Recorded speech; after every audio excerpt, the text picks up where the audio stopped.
Olá pessoal, sejam bem-vindos a mais um vídeo. Hoje eu vou continuar falando sobre este livro aqui, O Diabo, Lutero e o Protestantismo. Se você não viu as duas outras partes, eu vou deixar na descrição do vídeo, aqui também em cima nos cards. Se você não adquiriu esse livro, adquira pelo meu link também para ajudar o canal. E hoje a gente vai falar sobre os auxiliares de Lutero, Zwinglio, Calvino e tantos outros.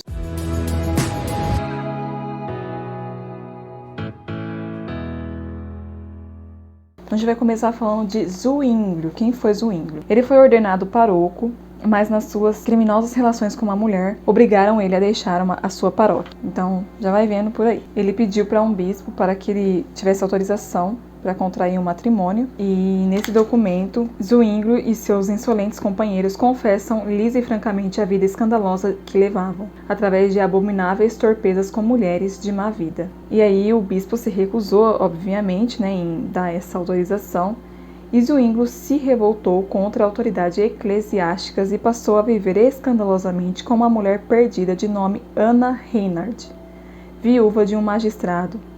E ele teve um filho com essa mulher. E aí Zwinglio estava acompanhado dos camponeses protestantes, e ele entrou nas igrejas, destruiu imagens, estátuas dos santos, os altares. Ele revolucionou toda a Suíça. Em 531 ele morreu ferido numa batalha, que ele mesmo provocou essa batalha para implantar o protestantismo. Ele invadiu 4 distritos católicos e ele acabou sendo ferido e morto nessa batalha. E ele foi um dos que mais negou a questão da virgindade da Virgem Maria. E Lutero foi totalmente contra isso, essa opinião dele. Ele escreveu o seguinte: não posso ler os livros desse homem. São claramente opostos à igreja. Não somente são condenáveis, mas ainda se tornam causa de perdição para muitos infelizes. Então o próprio Lutero não ia com a cara dele, xingava ele, como a gente viu no outro vídeo. Os palavrões de Lutero quando ele soube da morte de Zwinglio. Zwinglio também, por outro lado, e ele mesmo escreveu, Lutero, que Zwinglio morreu e foi condenado. O discípulo de Zwinglio, que foi Carlos Datide, ele depois se separou de Zwinglio, foi obrigado a fugir, tornando-se depois inimigo do seu mestre pelas divergências ideológicas. Ele tinha sido monge. Ele foi um dos camponeses fanáticos. Ele entrou nas igrejas e queimou imagens, estátuas, altares, destruiu tudo. Aqui Padre Júlio traz uma fonte que diz que incendiou mais de 300 igrejas, destruíram inúmeros tesouros de manuscritos das bibliotecas. Mais de 50.000 pessoas foram mortas, iludidos pelos cruéis anabatistas, que procuravam restabelecer a república sem poder civil e sem autoridade eclesiástica. Melanchthon, ele pega e fala assim para o Carlos Datide: era um homem brutal, desprovido de talento e conhecimentos, e que, muito longe de ter o Espírito de Deus, não conhecia nem praticava os deveres inerentes à vida civilizada. Dava provas evidentes de impiedade e condenava todas as leis estabelecidas pelos pagãos, e tomava como regra única a lei de Moisés. E Lutero também diz o seguinte dele: Carlos Datide se entregou ao seu modo de pensar reprovado. Penso que o pobre do homem tem o diabo na barriga. Deus tenha piedade de seu pecado, que é de morte. E aí os luteranos disseram que não se pode negar que Carlos Datide tenha sido estrangulado pelo demônio. Então esse Carlos Datide já é o discípulo de Zwinglio. Então vocês veem que todos os reformadores detestavam uns aos outros. Não é essa imagem que passam os filmes e as lendas protestantes nas igrejas, de que eles eram amiguinhos que estavam unidos e amorosamente empenhados em trazer o cristianismo puro e verdadeiro. Agora vamos falar do mais famoso depois de Lutero, que é Calvino. Quem foi Calvino? Vamos aos fatos aqui.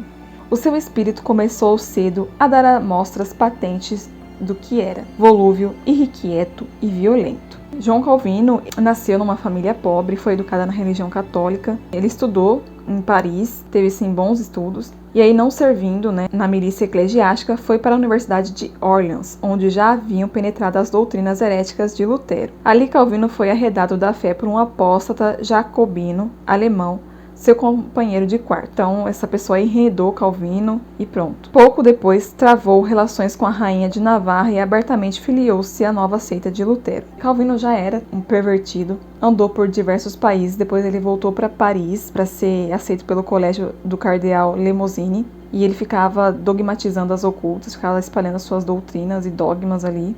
contrários ao ensino da igreja, obviamente. Depois ele foi descoberto, ele foi perseguido pelo juiz criminal, mas ele fugiu pela janela, coberto de lençóis e corda, e fugiu. E ali do seu esconderijo, ele foi ali no esconderijo que ele estava, ele seguiu para Noyon. E aí nessa universidade, Calvino, ele ficou com inveja de um outro que ganhou tipo uma bolsa de estudos melhor do que a dele, digamos assim, não era esse termo, mas era como se fosse isso. E ele ficou assim, ele ficou com tanta inveja que ele disse que ia se vingar dessa pessoa. Ele ficou estigmatizado, né, nessa universidade. E um protestante escreve: por causa da sua doutrina e de outros crimes nefastos de que foi acusado e julgado perante os tribunais, Calvino teve de sujeitar-se à dura necessidade de abandonar a pátria. Foi em 1534 ferrado nas costas, como um boi bravo a ferro quente, pela sentença judicial, considerado infame e privado de benefícios. Ele sai de Noyon e ele foi para Genebra, onde Guilherme Tarel e Pedro Veretti haviam introduzido a reforma de Zwinglio, que era outra doutrina, totalmente diferente da de Calvino e da de Lutero. Aí um historiador protestante fala o seguinte disso: em 1534, casou-se Calvino em Estrasburgo com a viúva Ana Bourrier, já por ele pervertida, voltando logo para Genebra, onde se tornou o mais absoluto depósta já visto na face da terra. O calvinista Galifé fala assim de seu pai e mestre: Calvino é um homem sedento de sangue, criminalmente famoso, sobremaneira intolerante, a cujas vistas ninguém podia ocultar-se. Era difícil alguém livrar-se de sua inexorável vingança. Um outro amigo de Calvino diz que Calvino era maledicente e a figura mais triste da reforma. Suas cartas provam arrogância e orgulho desmedidos, e quem os contradissesse era mimoseado com os epitetos de porco, asno, cão, touro, bêbado, endemoniado. Um luterano aqui que xingou Calvino, e Calvino responde dessa forma: tua escola é um fétido chiqueiro. Ouve-me, cão, ouve-me, frenético, ouve-me, animal. Olha só, gente, o nível desse povo. Era um atacando o outro, assim, do mais baixo nível. Aí, olha só, isso daqui eu achei um barato. Calvino tentando provar que era um enviado de Deus, que era um ungido de Deus. Ele armou um milagre para parecer que ele tinha autoridade de Deus, que ele talvez tivesse aí poderes, ele fosse realmente um ungido, um profeta, coisa do tipo. Olha o que ele arma. E foi assim uma furada, porque não deu certo esse suposto milagre que ele queria fazer as pessoas acreditarem que ele tinha feito. Querendo dar ares de taumaturgo, pretendeu realizar um dia publicamente um milagre,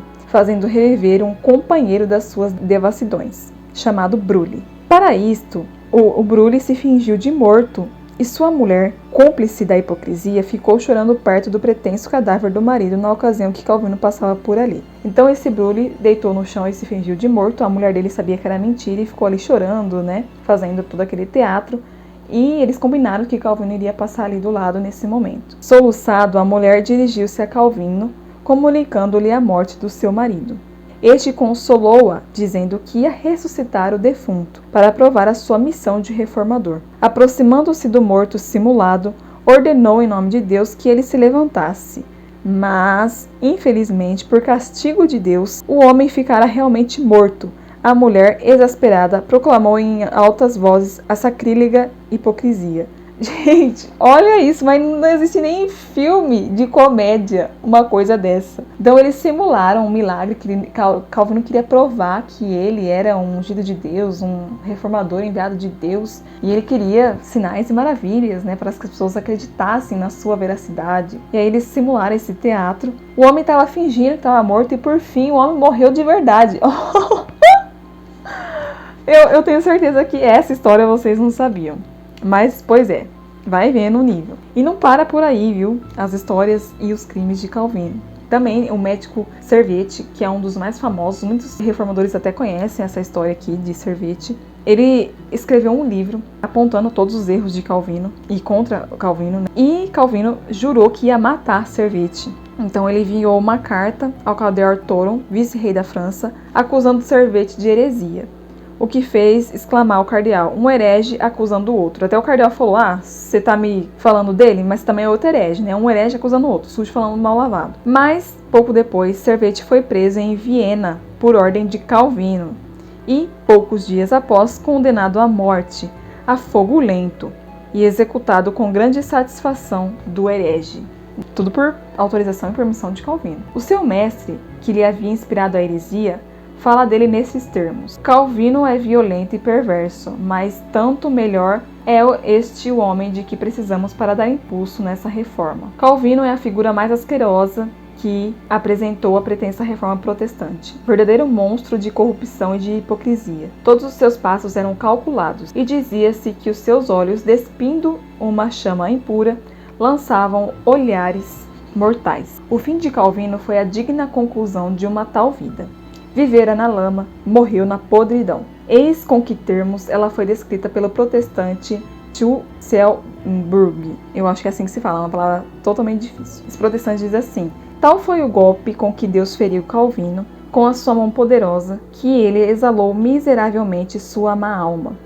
Desesperado de sua salvação, invocando os demônios e proferindo imprecações as mais execráveis e blasfemas as mais horrorosas. Ele morreu de febre maligna, devorado, de modo mais ignóbil e degradante, por um formigueiro de vermes, e consumido por abscessos ulcerosos, cujo infecto nenhum dos assistentes podia suportar. Nem as pessoas que estavam ali cuidando dele não aguentavam.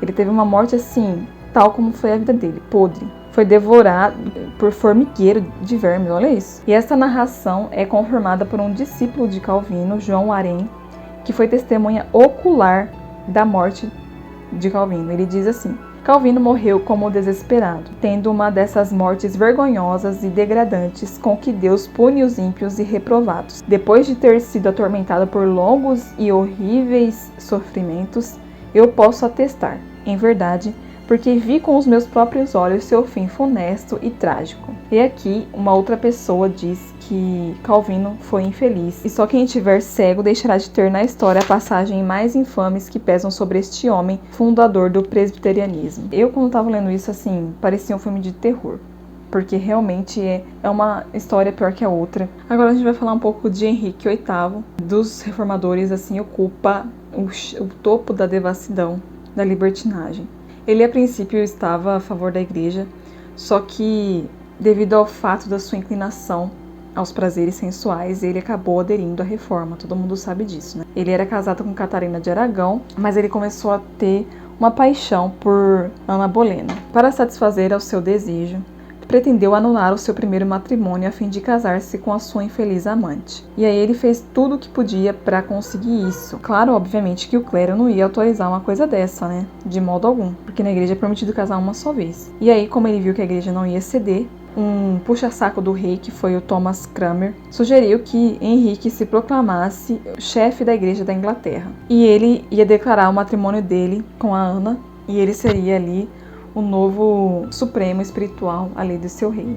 Mas antes disso, Henrique ele foi e recorreu a Lutero e a Melanchthon para pedir, né, a sua autorização para esse casamento. Só que Lutero não deu bola, não gostava muito dele, e ele já tinha até xingado Henrique de asno coroado, canalha, ateu, goela real, maluco, carnaval real, porco tomista e etc. Olha só, gente, a criatividade nos palavrões. Porém, Lutero muda de posição do dia para a noite. Por quê? Vamos ver. Tendo conhecimento desses planos do rei, o reformador mudou de tom, aplaudindo e esperou ganhá-lo para sua causa, né? O maluco Henrique tornou-se de novo na expressão de Lutero. Do dia para a noite ele era majestade, alteza real e etc. E aí depois Lutero escreve uma carta para ele dizendo do desejo de que a Inglaterra aceitasse o seu novo evangelho e que permitisse a pregação da reforma em seu reino. E aí Melanchthon escreveu em nome de Lutero para o príncipe Henrique: o rei pode ter a consciência sossegada,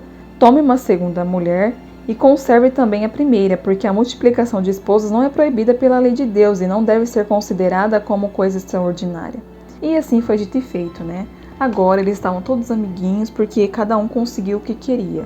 Henrique conseguiu casar com uma segunda esposa e Lutero e Melanchthon conseguiam aí que a reforma fosse pregada ali na Inglaterra. E aí Henrique seguiu o conselho de Melanchthon, mas o Cranmer acabou anulando o casamento de Henrique, declarando ilegítimo em nome de Jesus e para a honra de Deus. Olha só. E esse Cranmer, que apoiou Henrique a se divorciar, ele era padre, mas ele também tinha uma vida depravada, ele tinha tido uma mulher, ele levava uma vida criminosa, ele tinha uma mulher na Alemanha, na Inglaterra, então ele apoiou totalmente aí Henrique, né, nesse novo casamento. Inclusive, muitos protestantes reconhecem isso, né, que o motivo da Inglaterra ter aderido à reforma foi pela lascívia de Henrique e também pelos poderes.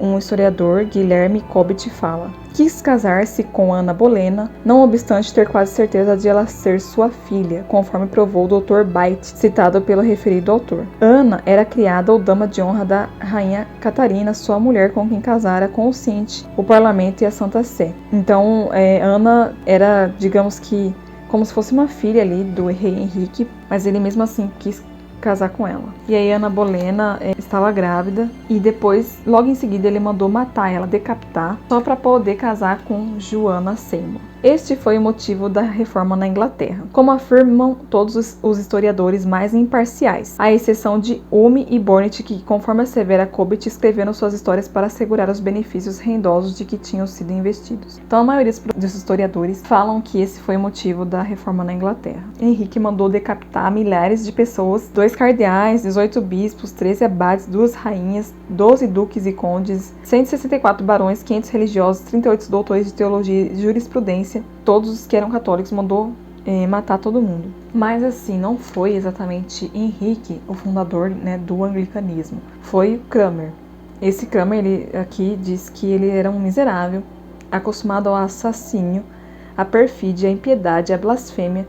Morreu no meio das chamas que ele mesmo havia ateado. Henrique, no caso de sua vida, foi detestado por todos, deixando após si a fama de ter sido tão cruel como os mais terríveis tiranos da Roma pagã.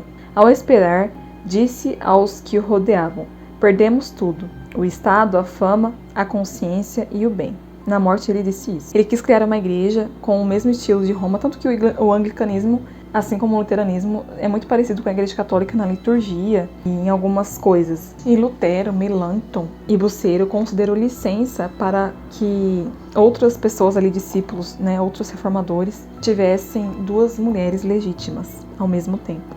Teve um outro discípulo de Lutero que chama Martinho Bucer. Ele começou a ensinar que Deus era o verdadeiro autor do pecado e a ele é que devem ser imputadas as faltas dos homens. Lutero tinha colocado Armsdorf como bispo. Ele rejeitou o decálogo. Para ele só bastava fé, a fé justificava. Ele disse o seguinte: ainda que sejas uma prostituta ou um debochado, adúltero ou pecador impenitente, é bastante teres fé, e estarás no caminho da salvação. Embora cheio de pecados até o pescoço, se creres, serás salvo. Manda os mandamentos ao diabo. E aí ele diz: só incredulidade torna o homem mau. E, como só a fé justifica, ninguém peca senão pela incredulidade. Então você pode fazer o que você quiser, que você não peca. O pecado é só incredulidade. Basta a fé. Aí nessa hora algumas pessoas podem estar dizendo: mas os padres e papas também fazem isso. Não interessa o que essas pessoas fazem, interessa as suas doutrinas. Só que aqui o padre Júlio fala o seguinte: os justos pecaram, mas após a falta, reconheceram os seus erros e fraquezas, fazendo penitência rigorosa durante o resto de suas vidas, enquanto nada disso se encontra na vida de tais reformadores. Pelo contrário, estes acumularam desatinos e crimes sobre vilezas de toda sorte, erros sobre erros, revoltas sobre revoltas, entregando-se a uma vida relaxada e devassa, sem sequer pensar em se penitenciar, negando até a necessidade ou a utilidade da mortificação, morrendo, enfim, no mais horrendo desespero e endurecimento. Então, fazendo aí um resumo da vida desses homens, se vê o seguinte: Lutero, diz o protestante Planck, morreu de uma doença que provinha de não poder mais o seu corpo servir de asilo a uma alma, desde muito dilacerada pelas paixões mais vis. Calvino, escreve Orenius, acabando a vida no desespero, morreu de torpe e vergonhosíssima doença. Isto eu posso certificar com toda a verdade, porque vi com os meus olhos o seu fim funesto e trágico. Zwinglio, por testemunho de Lutero, morreu e foi condenado. Carlos Dott, dizem os luteranos, foi estrangulado pelo demônio. Henrique VIII, conforme conta o inglês Cobbett, alguns anos antes de morrer, vítima de sua devassidão e intemperança, ficou reduzido a uma massa de carne putrefata. E quando estava para morrer, ninguém se atreveu a desenganá-lo, faleceu sem que o suspeitasse. E assim parece aconteceu com os demais, tudo permitindo suspeitar tenham sido eles reprovados devido à sua vida. O erudito e já citado protestante Cobbett não temeu apreciar assim os pais da reforma.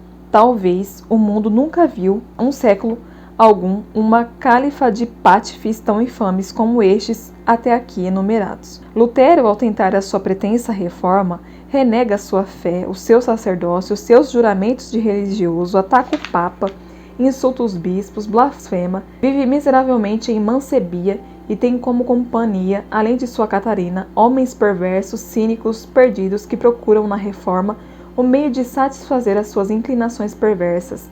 Passam os seus dias na lama e terminam no lodo. Estes são os doutrinadores, os modelos da reforma protestante. Tais homens abandonaram a igreja, ou porque esta igreja se apresentava corrompida, ou porque eles mesmos eram corruptos, provando que os corrompidos eram eles, como acabamos de mostrar. Toda pessoa sensata deve concluir: os reformadores é que estavam em péssima situação moral, como uma escória da sociedade. Logo, a Igreja Católica não estava corrompida, porque a corrupção não abandona nem combate a corrupção. O mais certo, e de que ninguém duvida, é que os pretensos reformadores foram os corruptores que abandonaram uma igreja santa que lhes contradizia os seus vícios. A Igreja Católica é, pois, a única igreja verdadeira. A igreja é, pois, a única igreja de Jesus Cristo, enquanto a reforma de Lutero é o fruto do vício, da perversidade e do demônio. Não há outra saída para quem é capaz de um pequeno raciocínio. De fato, falam que a igreja estava corrompida, mas o que se mostra é que eles eram parte dessa corrupção, ou dessa degradação. Lutero queria apoiar a sua reforma sobre a proteção dos príncipes. É uma verdade, inclusive, reconhecida pelos historiadores protestantes. A reforma introduzida por Lutero foi, antes de tudo, uma obra política, uma revolta suscitada por fatores econômicos. O que os príncipes desejavam era se apossar dos bens eclesiásticos e exercer uma autoridade absoluta, religiosa e política em seus estados. A concessão de bigamia concedida por Lutero a companheiros veio mais uma vez provar esta triste verdade. E Padre Júlio fala que quando você diz uma mentira, você precisa dizer mais outras 1000 para sustentar essa única mentira. E assim foi que fez Lutero. Em nome da Bíblia, ele suprimiu a Bíblia. Em nome do Evangelho, liquidou a obra de Cristo. E depois Lutero escreveu um livro que se chama O Contra o Papado de Roma, fundado pelo diabo, em que ele escreve coisas assim terríveis contra o papado. Eu nem vou falar aqui porque senão vai ficar mais extenso ainda essa série de vídeos. Lutero estava cada vez mais perdido. Ele disse que ele tinha nojo dos homens e os homens tinham nojo dele. Depois ele disse que não tinha confiança nas pessoas, nos seus reformadores. Ele disse que não tinha plena certeza e nem confiança da sua doutrina e por causa dela tornou-se inimigo dele mesmo, enquanto os seus discípulos pensam saber na ponta do dedo o que ele ensinava, e ele mesmo não tinha nem confiança nas coisas que ele ensinava. Tenho nojo do mundo e o mundo tem nojo de mim, isto me alegra, e já é tempo de retirar-me. Então ele saiu de Wittenberg porque ele não desejava terminar a vida dele ali. O próprio Lutero diz a um amigo dele que ele merecia ter uma morte junto ao demônio. Olha só o que ele diz ao seu amigo Jonas, quando ele sai de Wittenberg. Caro amigo, não seria muito agradável ao demônio se eu, doutor Martinho, com meus 3 filhos e o senhor morrêssemos aqui afogados? E quando Lutero estava próximo da morte, ele começou a ter vários arrependimentos do empreendimento que ele tinha feito. E ele consolava-se dizendo algumas coisas. E ele falou pro companheiro dele, né? É o diabo que me fez isso. Ele costuma proceder desse modo cada vez que pretendo fazer coisa de importante. Ele tinha, sim, esses arrependimentos, esses surtos arrependimentos do que ele tinha feito. Tem 3 opiniões de como foi a morte de Lutero. A primeira opinião, a mais seguida entre os católicos e protestantes, é de que Lutero ele tinha resolvido voltar para Wittenberg, embora ele já tivesse alquebrado, doente e cansado. Convidou os amigos para um banquete, estava ali aparentando uma melhora, ele estava bem doente, mas ali naquela ocasião ele tinha dado uma melhorada.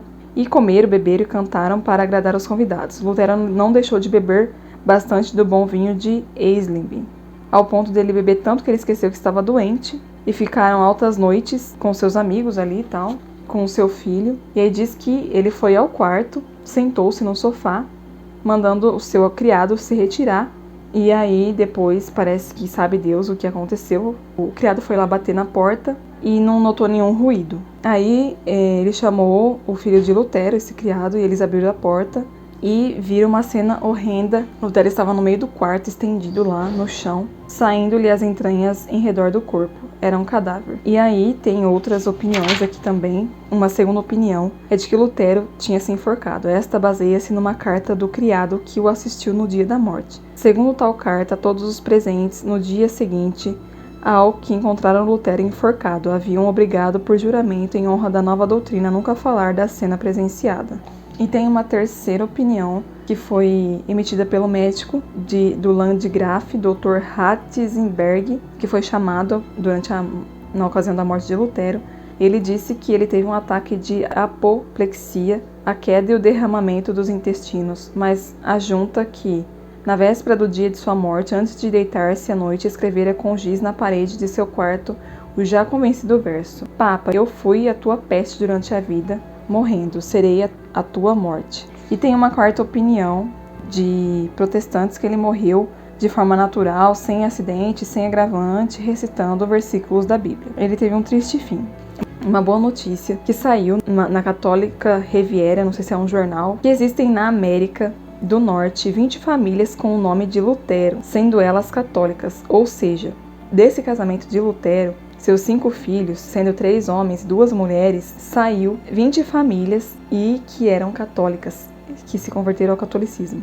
Um beneditino, chamado Luiz Lutero, celebrou ultimamente a missa de Requiem para seu pai Sebastião Lutero, descendente em linha reta de Martinho Lutero, 4º filho do próprio reformador. Olha só, gente, Deus é muito bom, né? Porque até os descendentes dele, seus filhos e filhos dos seus filhos, depois se tornaram católicos. E um até celebrou uma missa. E aí Padre Júlio fala que, para a humilhação de Lutero, né, ele foi sepultado, né, nesse mesmo dia que é comemorado o dia da cátedra de São Pedro, que é dito que tu és Pedro e sobre esta pedra edificarei a minha igreja e as portas do inferno não prevalecerão contra ela. Olha só isso, gente. Lutero procurou prevalecer contra a igreja, mas terminou esmagado sob o peso da rocha de Pedro. E o Papa continua, como sempre, abençoando seus filhos e suplicando que Deus se compadeça dos seus perseguidores.